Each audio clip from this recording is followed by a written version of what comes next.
Kemarin Pak Prabowo itu menyampaikan ke Ketua Umum PWILS Gus Abbas Buntet ya, meminta saya untuk menulis buku yang mengumpulkan jenis-jenis khurafat, cerita-cerita takhayul dari Habaib Ba'alawi, dan sudah kami kumpulkan bersama dengan tim dari kumpulan hikayat yang ada di dalam kitab Al-Jauharus Syaffaf.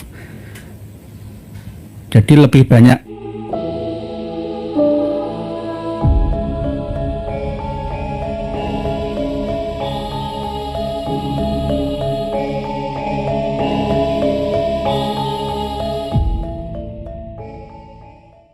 Terima kasih yang tak terhingga kepada semuanya yang telah menyediakan waktu, tenaga, dan biaya, bahkan rela mengorbankan aktivitasnya demi untuk ngaji bersama via udara malam hari ini.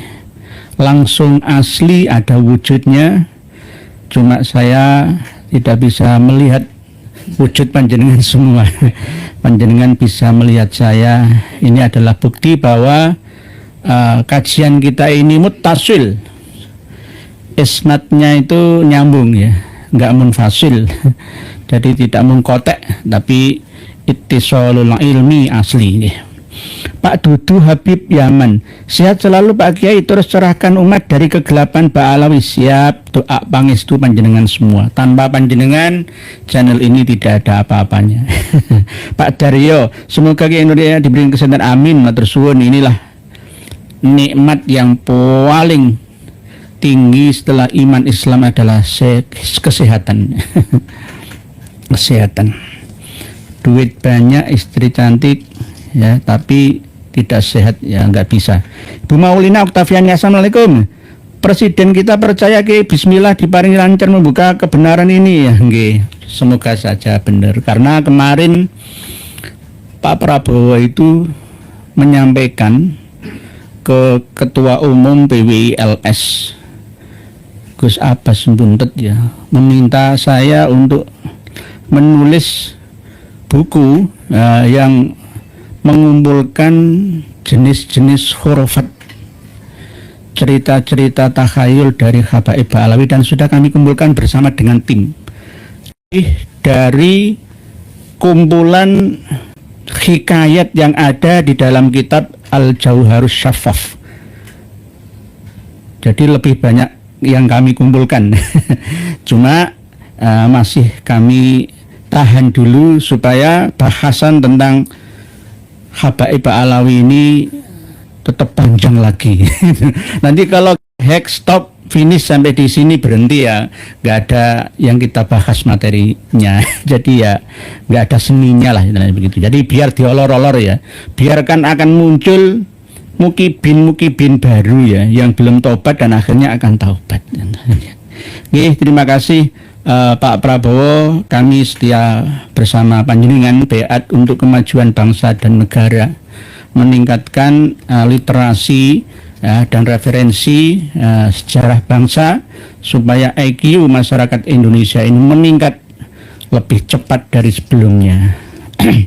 Kita menghadapi 2045 yang akan datang, tahun kemerdekaan 100 ya, tahun emas, keemasan Indonesia Raya. Siap, matur suwun.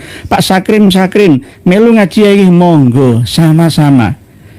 Di era keterbukaan informasi sekarang ini, untuk mengakses ilmu-ilmu yang tabu, yang sulit dulu, itu sekarang mudah ya kita lakukan ya. Dulu itu sulit kita jalankan ya, hanya kita bayangkan saja. Sekarang mudah sekali. Bisa bertanya langsung tanpa melalui admin dulu ya. Biasanya kan harus ada manajer saya yang ngatur, yang enggak, ini langsung. Dinasti Aulia, assalamualaikum dari Engos Rangkas Bitung hadir. Siap, waalaikumsalam. Imam Mahfud, semoga selalu diparingi kesehatan, amin. Impi 3, assalamualaikum Pak Yai, semoga sampean selalu sehat, amin. Alhamdulillah, doa orang banyak ya positif itu justru akan mengenal langsung Sampai kah? Sampai. Berarti kalau ada orang yang bertanya, apakah mendoakan orang yang meninggal dunia itu sampai? Ya sampai. Sampai asalkan ya objek tujuannya itu alamatnya jelas. Ya, paketan jelas. Yang menerima siapa, kontak personnya siapa, namanya siapa. Jelas. Oke. Lah, orang yang meninggal itu bisa dianalogikan dengan orang yang masih hidup. Kalau kita mendoakan buruk, ya akan merasa tersinggung orang yang kita doakan buruk itu. Sebaliknya, mendoakan baik, orang yang menerima doa baik itu akan merasa senang, lalu ada timbalnya, timbal balik. Jadi sama-sama nggih, amin, terus sama-sama. Imam Hambali, gaspol Pak Kiai, rem blong. Jangan rem blong nanti nabrak-nabrak. Nggih ada remnya sedikit-sedikit. Nah, ini kan mendidik bangsa supaya jangan hanya besar mulut saja itu. Jadi kita selalu menyampaikan materi pengajian itu tidak hanya zong kosong isinya, ya, hanya sekedar ya mulut besar lah ya. Apalagi cerita-cerita bohong ya. Nah, kita coba menghindari itulah. Jadi kualitasnya ini di atas perguruan tinggi S2, S3 ini. Nggih. Pak Sirin Saputra mantap bagi siap. Sutopo topo nderek kasih Pak Sutopo topo ini karena dulunya leluhurnya orang tua beliaunya ini mengharapkan supaya anak ini suka bertapa, prihatin, bisa merasakan penderitaan orang-orang yang di ekonominya, ya, ilmunya, ya, hati perhatian. Akhirnya dikasih nama Pak Sutopo Topo supaya seneng poso, prihatin. Oke, siap. Kembali kepada materi pengajian malam hari ini, yaitu tentang Hadramaut. Hadramaut itu bahasa Arab, kota yang terdiri dari dua nama Hadoro dan Mauta. Hadramaut, Hadoro Mauta sama dengan Damaskus. Damun kesyakikun, damun syakik, Damsyik lalu Damaskus sama. Damsyik, Damaskus, tempat di mana Habel ya dibunuh oleh Kain atau Kobil ya. Disitulah peristiwa pembunuhan manusia keturunannya Nabi Adam versi Homo sapiens modern kita zaman besi ya. Itu di Damaskus itu.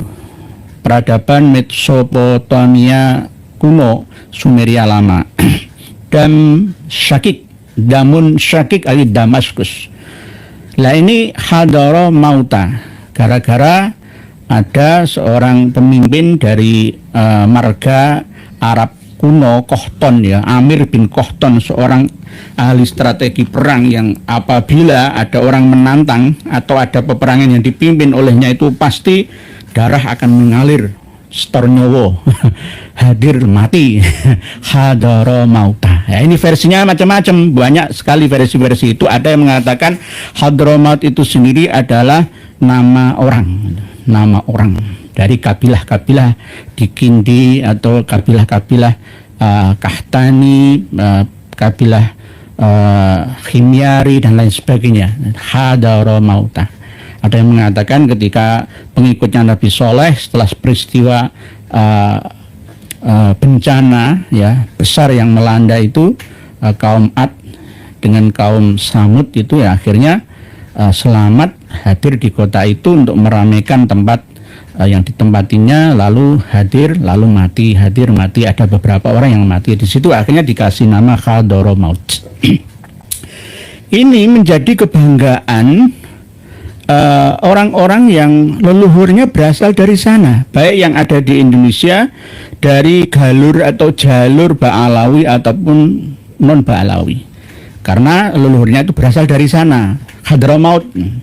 Sehingga saking cintanya mereka terhadap asal-usul daerahnya, kelahiran nenek moyangnya, mereka selalu membanggakannya di sini. Hadramaut, Hadramaut, Hadramaut, Al-Hadrami. Sehingga Kang Nas Rizik Syihab ini pernah berkata, lisan yang paling fasih membaca Al-Quran sedunia itu adalah dari Hadramaut.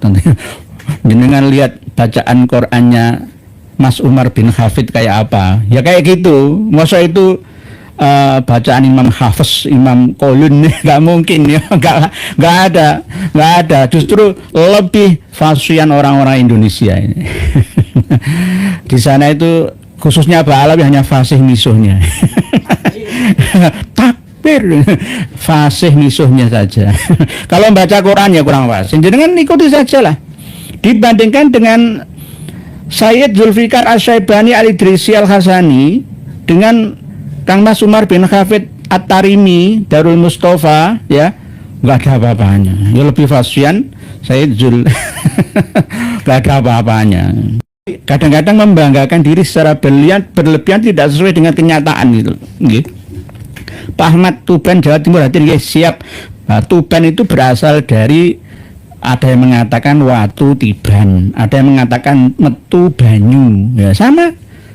Asal usul asbabul wurud, asbabun nuzul, segala sesuatu itu bisa diurai dari sisi etimologi dan etnologinya.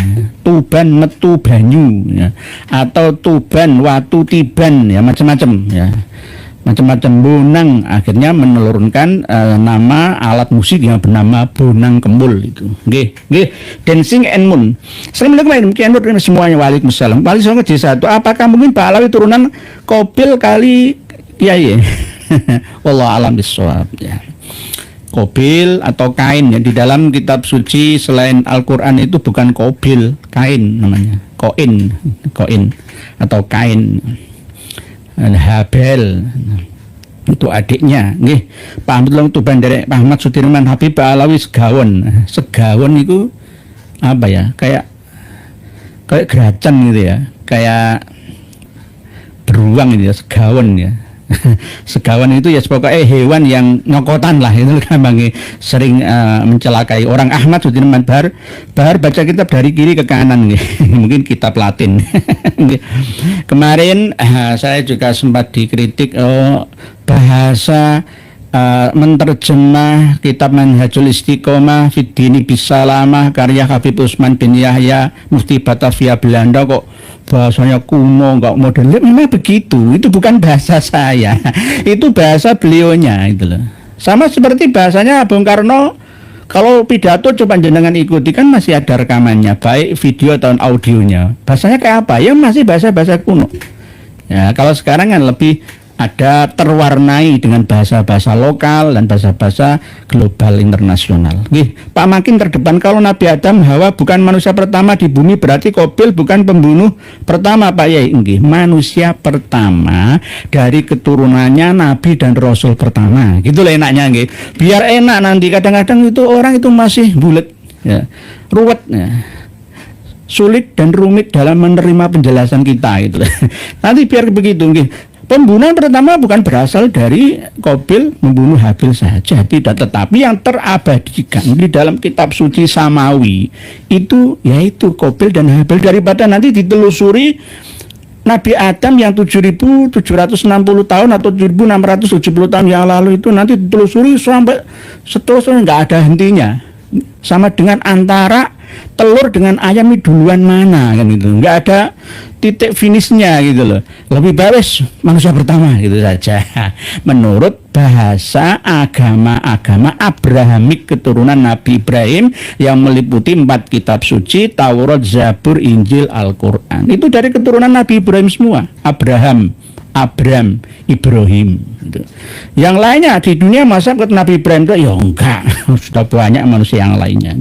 Pak Said Rahmat pagi, apakah istilah pesantren, pasentran, gondo mayit dalam pedalangan itu mirip pengertian dengan Hadramaut? Bisa juga. Gondo mayit itu bau mayat, pasetran, gondo mayit, Hadramaut ya hampir ada hubungan, ada sambungannya, Pak saya hormat. Pak Warsita Wijaya, apakah orang Jawa sudah punya keyakinan sebelum ada 5 agama masuk Jawa? Sudah, Pak Warsita Wijaya.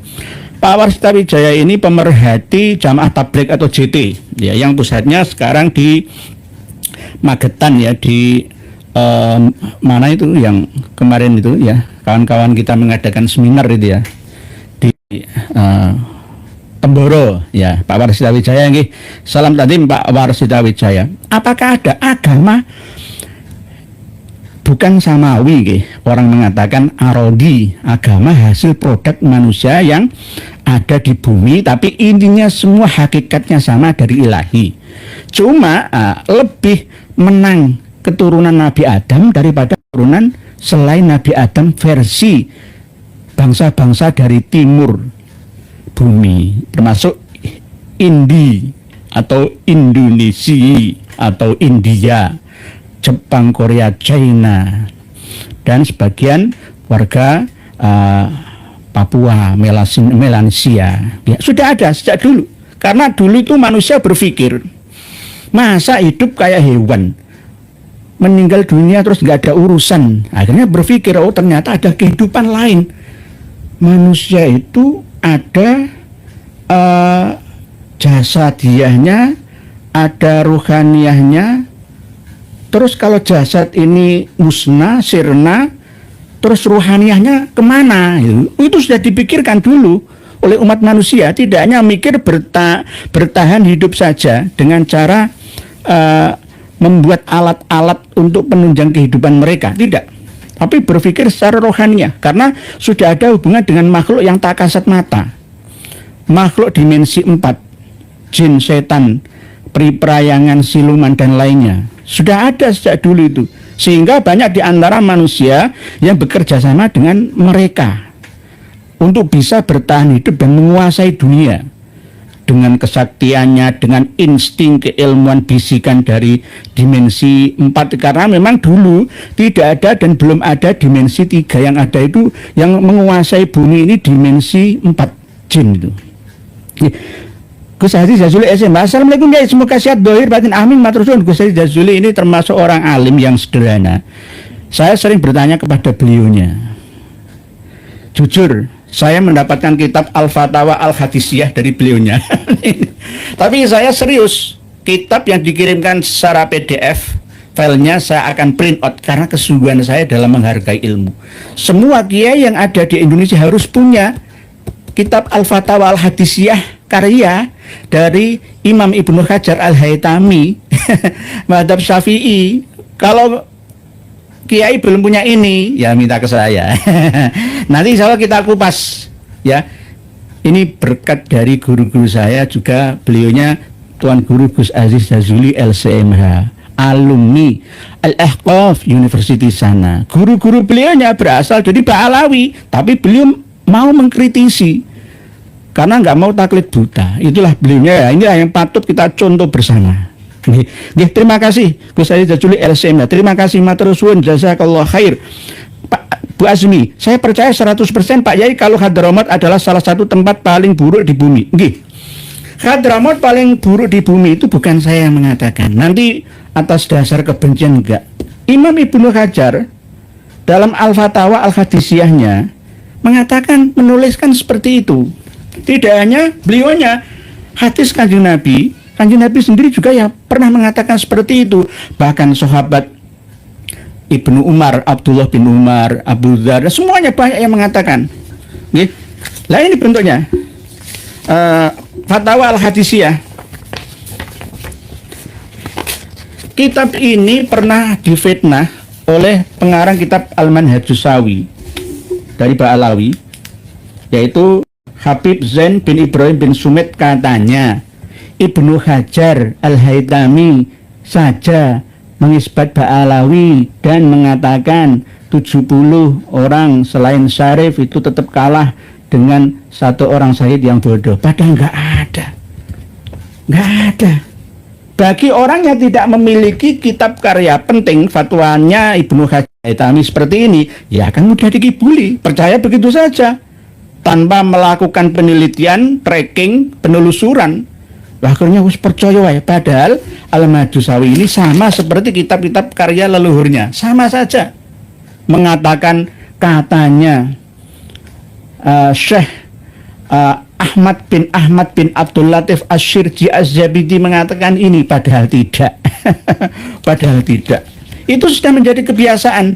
Baru saja saya dikirimi Kiai Haji Maduddin Utsman kitab karya seorang Ba'alawi dari Yaman yang membantah tesisnya Kiai Haji Madudin Usman. Nanti kita bedah bersama dan tolong Gus Haji Jazuli untuk bareng-bareng membahasnya.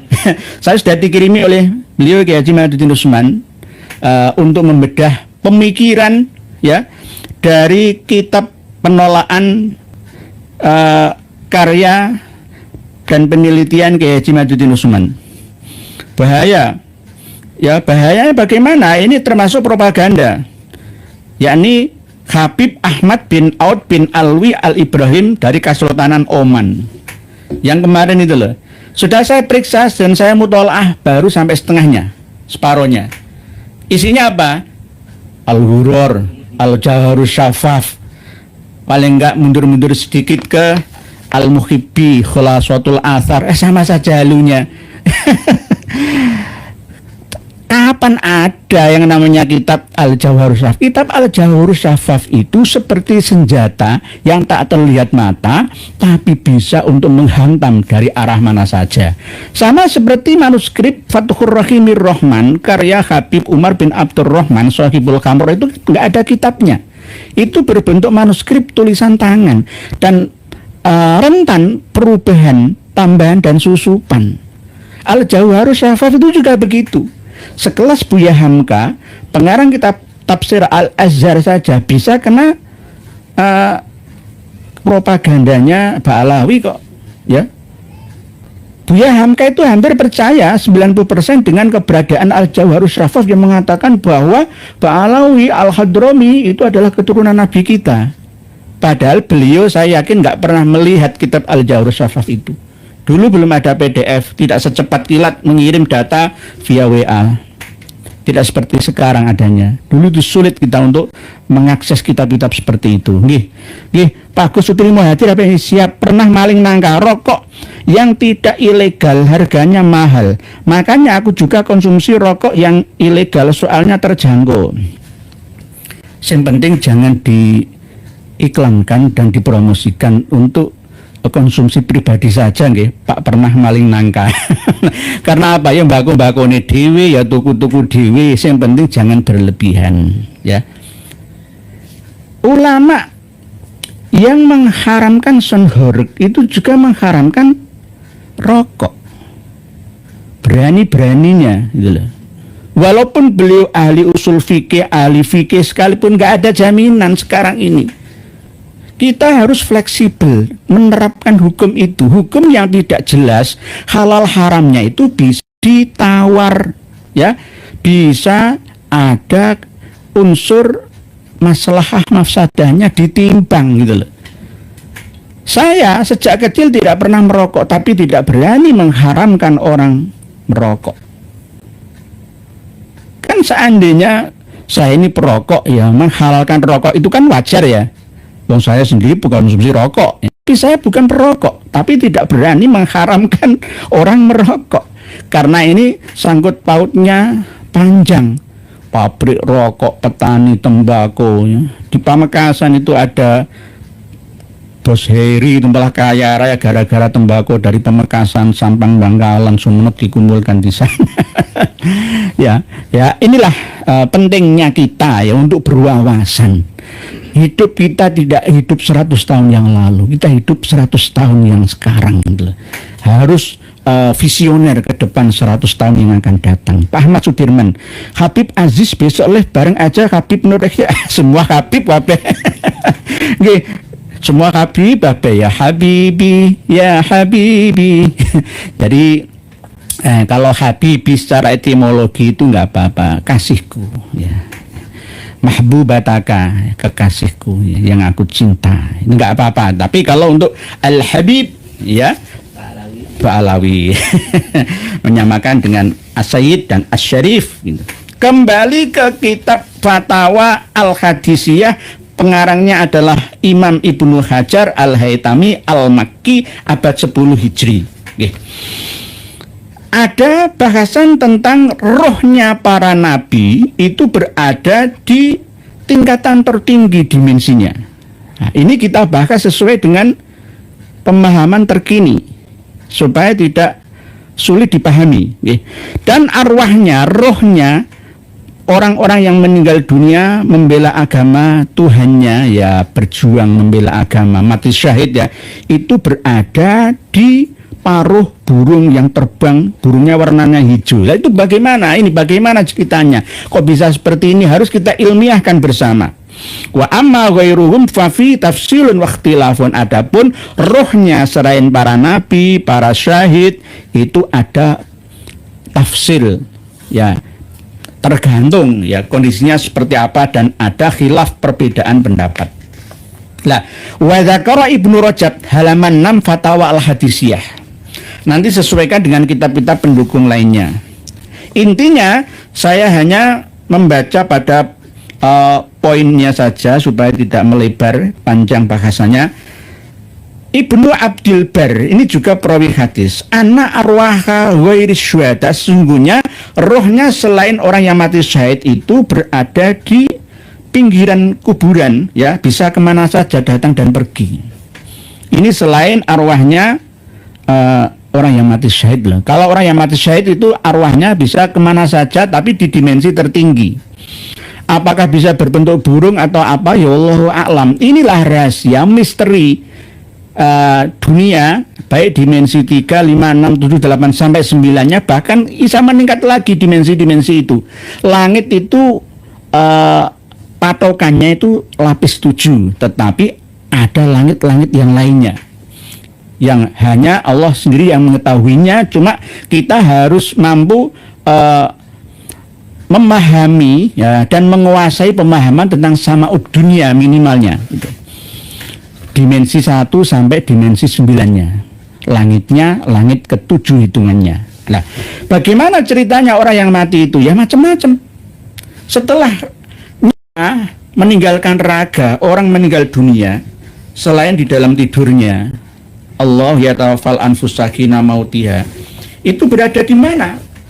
Kemarin sempat saya sampaikan kitab Durratun Nasihin, walaupun tidak semua hadisnya itu sahih, ada yang dhaif, ada yang maudhu, tetapi ini ngendikane sahabat Abu Bakar As-Siddiq.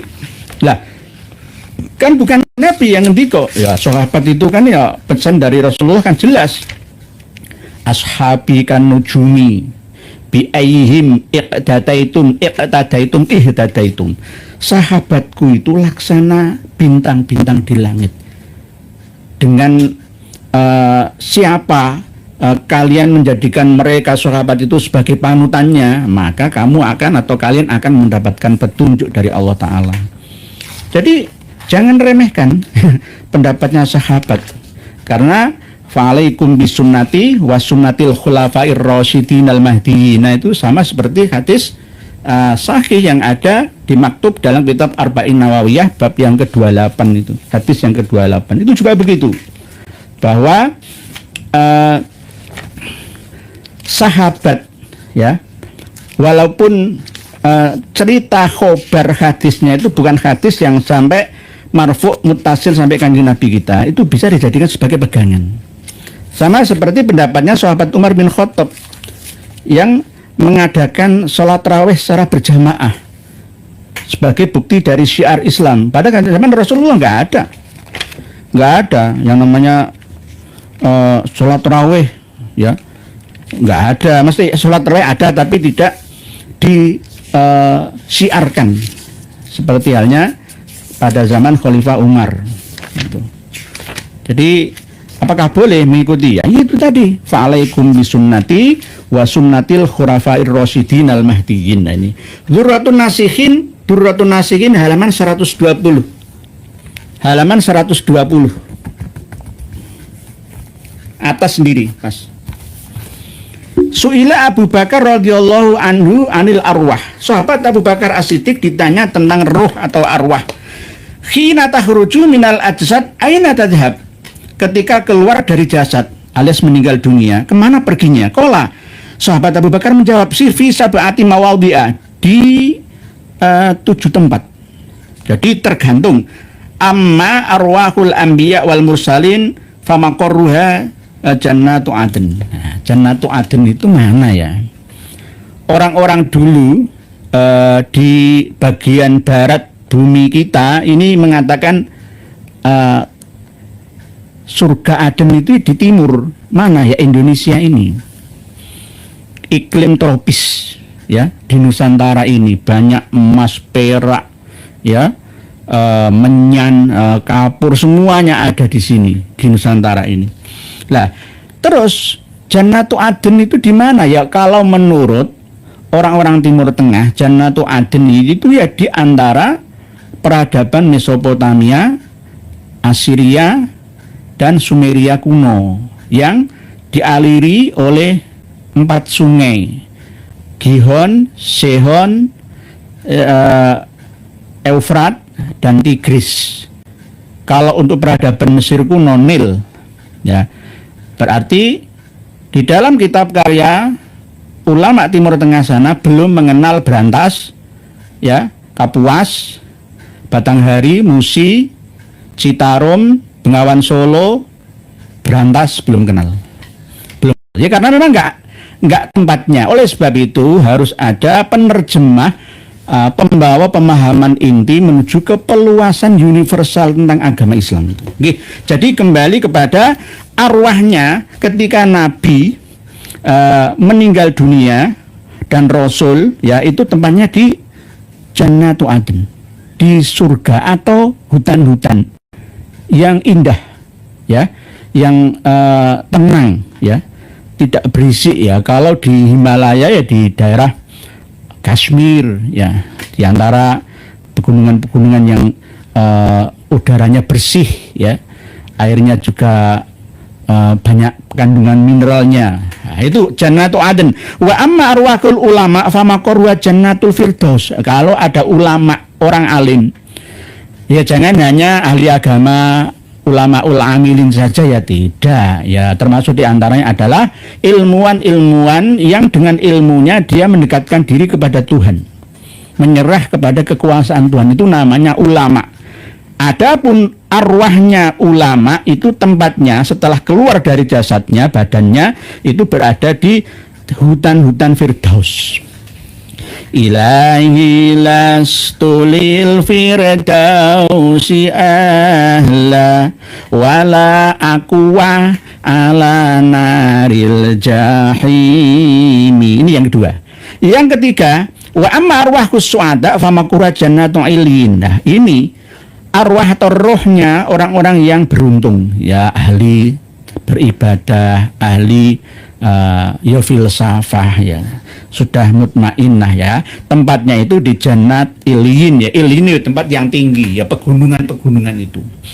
Jadi kalau orang dulu ya, sebelum adanya ajaran agama Samawi Abrahamik itu, di Nusantara sudah mengenal bahwa orang yang meninggal dunia itu nyawanya, rohnya, jiwanya akan dikumpulkan di satu tempat ya, mungkin di gunung-gunung yang tinggi itu. Jadi kebanyakan orang-orang dulu itu nyepi ya, menyendiri, bermeditasi, berkreasi, interaksi dengan ilahi ya, dengan cara muksa ya, ada di gunung-gunung itu. Sama seperti Nabi Musa, kanjeng Nabi Muhammad di Jabal Nur ya, begitu juga Nabi Daud dan lainnya, Nabi Isa begitu juga.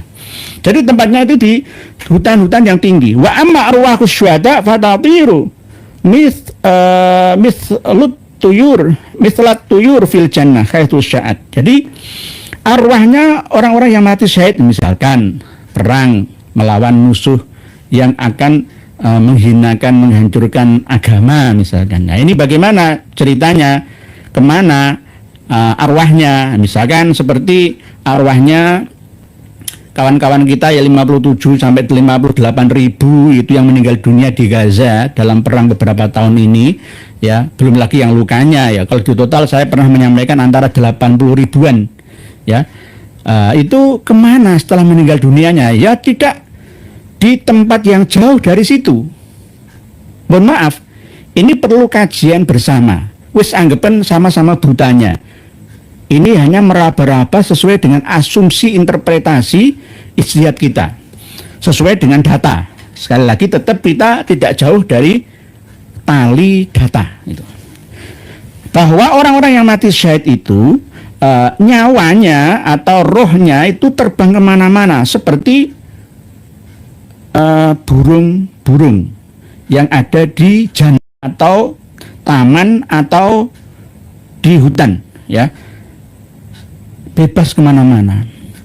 Ada cerita dulu itu kan Rama pacarnya Sinta, ya mau berburu, mau membunuh kijang, padahal kijang itu jelmaan dari ini kan ceritanya seperti itu. Nah, ini hampir sama ya, seperti Dharma ya, Brahma Kumbara ya, dan sebagainya. Bahkan Sultan Solo dan Jogja itu ya senang ya berburu kijang. Kijang itu ada yang kamanusan. Ini nanti kita bahas lagi. Ya intinya pokoknya orang yang mati syahid seperti KRT Sumodiningrat misalkan, Pangeran Diponegoro, Tuanku Imam Bonjol, Teuku Umar misalkan. Enggak, meninggalnya itu nyawanya kemana larinya? Nah, kembali ke mana-mana, ke hutan-hutan yang indah. Di Indonesia ini masih banyak ruang ya, lokasi yang belum terjamah oleh umat manusia. Yang baru dihuni oleh umat manusia di Indonesia ini baru seberapa puluh persennya. Masih banyak yang kosong. Yang paling padat kan di Jawa kan ya. Coba jenengan ke Sumatera, ke Kalimantan, ke Sulawesi, ke Papua, ke Ternate.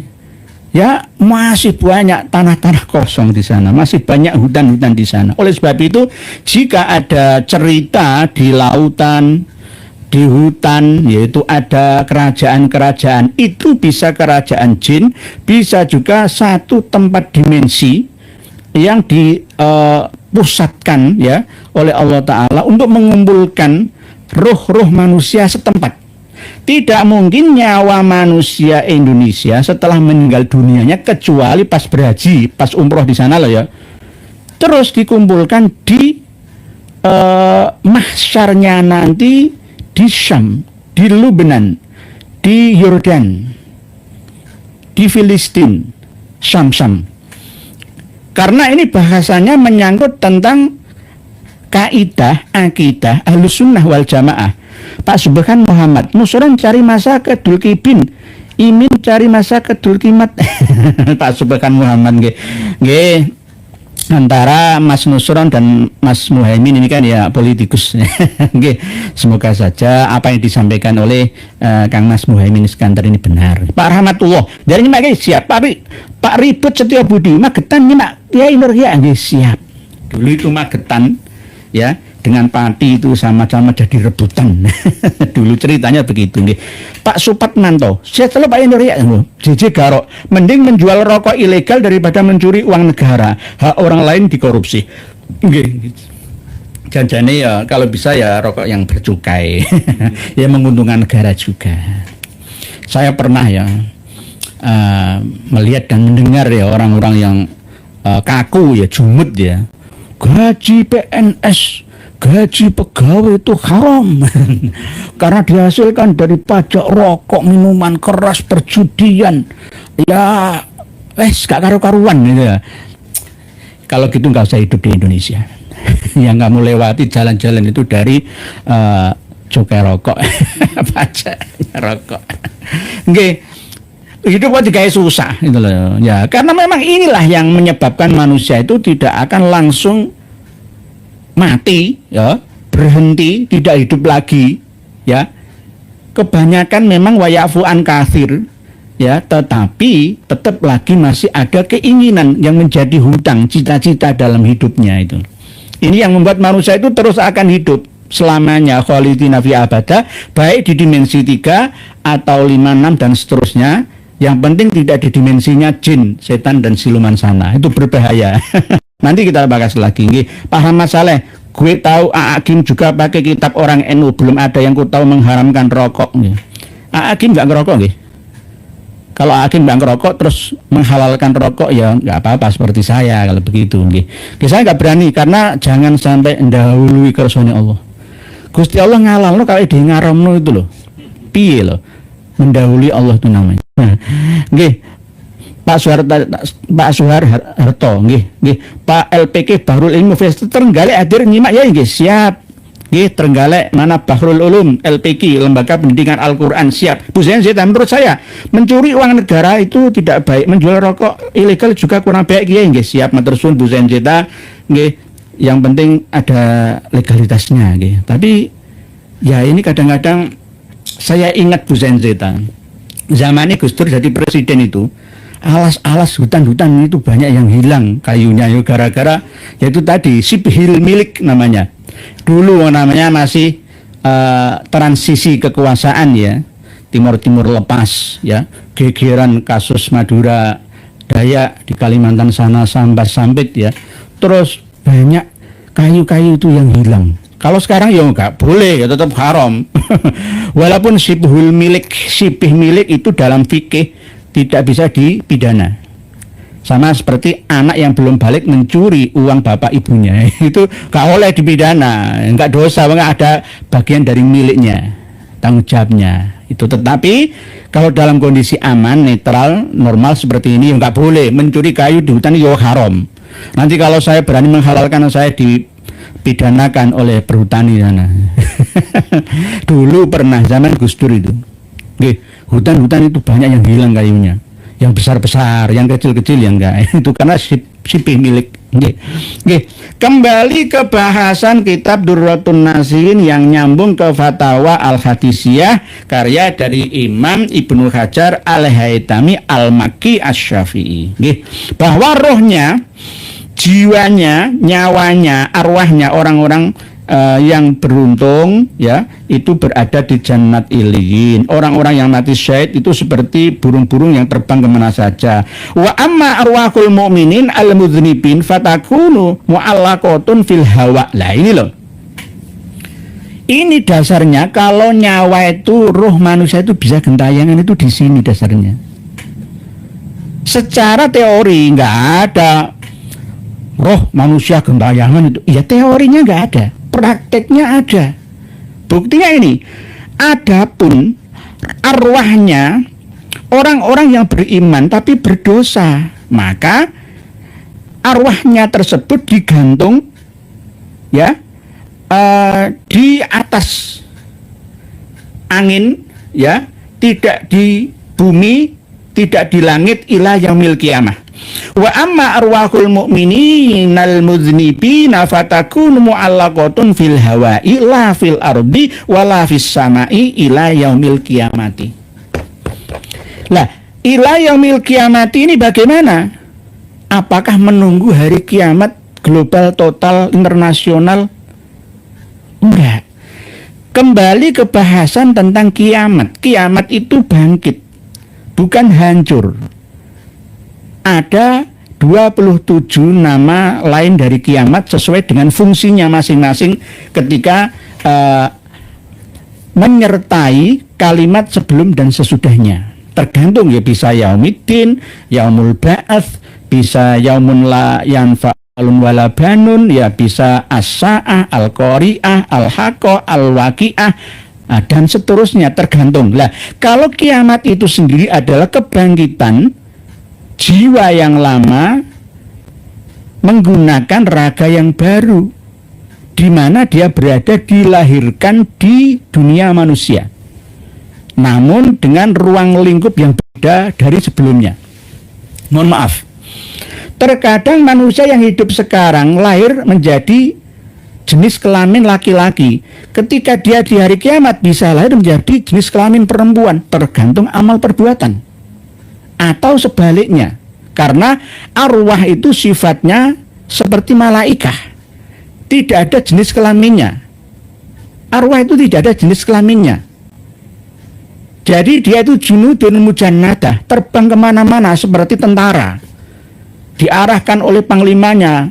Siap, gerak, belok kanan, gerak, ya kanan, belok kiri, gerak, nggak akan belok kanan, mau kiri kok. Lurus, jalan, grek, berhenti, istirahat. Lah, ada yang mengarahkan ketika nyawa manusia keluar dari jasadnya.